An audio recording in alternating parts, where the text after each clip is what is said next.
I'm very happy to inaugurate this new initiative of the Spices Board and IFFCO and launch the mobile tele-network for the spice farmers of Andhra Pradesh. I thank the Spices Board for this opportunity to be associated with this event. First association with the Spices Board was in 1980 when I was Special Officer for Cardamom Settlement in Devikulam in Idukki district, which was the heartland of cardamom cultivation in the country. We were part of the Cardamom Hills Reserve.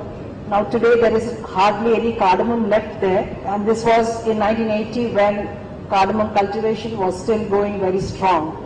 And in those days the board used to be known as Cardamom Board, as was mentioned in the welcome speech. Focus was entirely on cardamom.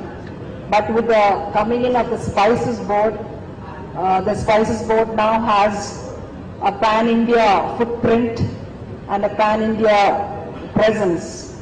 And they have now extended their activities to the development and promotion of many other spices, and also have encouraged non-traditional areas also to come into the production and export. Information is power. That is, if we have information and if we are well informed, the farmers can take appropriate decisions which will maximize their profits and help them to make their cultivation profitable. With the coming in of this new initiative, the farmers will have access to market information, to prices prevailing in other areas, and they can take a considered and informed decision as to whether they should hold on to their crop or whether they should sell, or what other changes need to be made in their planning. I remember when I was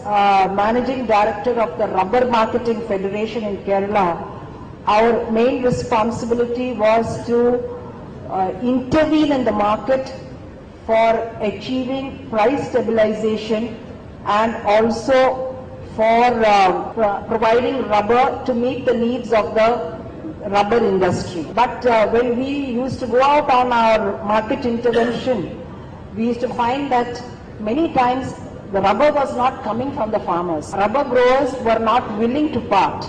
Now this was sometime in 94 when mobile penetration was not so high and when internet was also not so popular.